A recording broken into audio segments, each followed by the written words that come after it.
क्या आपको लगता है कि गरीब वही होता है जिसके पास पैसे नहीं होते? जरूरी नहीं। आज ऐसे लाखों लोग हैं जो हर महीने लाखों रुपए कमाते हैं, लेकिन फिर भी फाइनेंशियल स्ट्रेस में जी रहे हैं। क्यों? क्योंकि अमीर या गरीब बनने का फैसला सिर्फ आपकी इनकम नहीं करती, बल्कि आपकी फाइनेंशियल हैबिट्स करती हैं।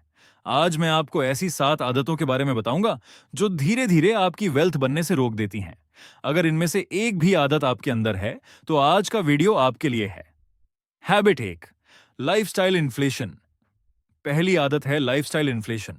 जैसे जैसे सैलरी बढ़ती है, वैसे वैसे लाइफस्टाइल भी बढ़ जाता है। नई कार, महंगा smartphone, premium gym, luxury, vacations. समस्या ये नहीं है कि आप अच्छी चीजें खरीद रहे हैं। समस्या तब शुरू होती है जब आपकी इनकम बढ़ने के बाद भी सेविंग्स रेट नहीं बढ़ता। मान लीजिए कोई व्यक्ति 50,000 रुपए कमाता था और 45,000 रुपए खर्च करता था। कुछ साल बाद उसकी इनकम 1 लाख रुपए हो गई, लेकिन अब वह 95,000 रुपए खर्च कर रहा है।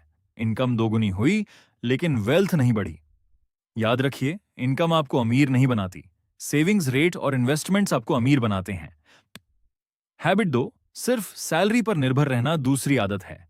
सिर्फ एक्टिव इनकम पर डिपेंड रहना। अगर आपकी इनकम तभी आती है जब आप काम करते हैं, तो आपकी कमाई का एक लिमिट हमेशा रहेगा। फाइनेंशियल फ्रीडम तब शुरू होती है जब आपका पैसा भी आपके लिए काम करने लगे।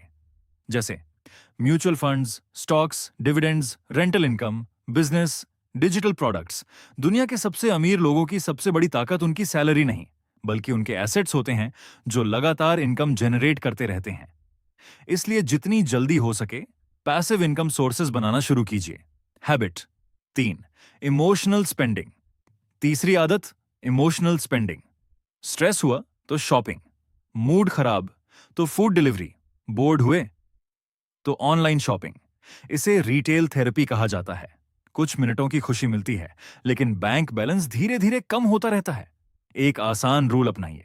अगर कोई चीज जरूरी नहीं है, तो उसे खरीदने से पहले 72 घंटे इंतजार कीजिए।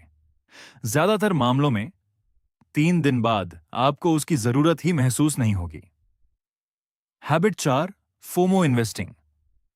चौथी आदत, फोमो इन्वेस्टिंग। जब हर कोई किसी स्टॉक, क्रिप्टो या ट्रेंडिंग इन्वेस्टमेंट की बात करने लगे, तब लोग बिना रिसर्च किए इन्वेस्ट कर देते हैं। लेकिन अक्सर तब तक स्मार्ट इन्वेस्टर्स प्रॉफिट बुक करना शुरू कर चुके होते हैं। याद रखिए, भीड़ हमेशा सही नहीं होती। सक्सेसफुल इन्वेस्टर्स डिसीजंस लेते हैं रिसर्च के आधार पर, ना कि सोशल मीडिया ट्रेंड्स देखकर। हैबिट 5, बजट और एक्सपेंस ट्रैकिंग न करना। पांचवी आदत, अपने पैसों का हिसाब न रखना। अगर महीने के आखिर में आपको यह भी नहीं पता कि पैसा कहां खर्च हुआ, तो वेल्थ बिल्ड करना मुश्किल है। एक बहुत ही सिंपल रूल है, what gets measured gets managed. जब आप हर खर्च ट्रैक करते हैं, तो धीरे धीरे आपका दिमाग खुद ही बेकार खर्चों को कम करना शुरू कर देता है। हैबिट 6, फाइनेंशियल एजुकेशन को इग्नोर करना। छठी आदत, फाइनेंशियल एजुकेशन में इन्वेस्ट न करना। हम डिग्री लेने में सालों लगा देते हैं, लेकिन investing, tax, insurance, retirement planning, इनके बारे में सीखने के लिए समय नहीं निकालते। याद रखिए, फाइनेंशियल नॉलेज एक ऐसा इन्वेस्टमेंट है जिसका रिटर्न पूरी जिंदगी मिलता है। हैबिट 7, गलत पर्पस के लिए लोन लेना। सातवीं और आखिरी आदत, बैड डेट। अगर लोन ऐसी चीज के लिए लिया गया है जिसकी वैल्यू हर साल कम होती जाएगी, तो वे आपकी फ्यूचर इनकम पर बोझ बन सकता है।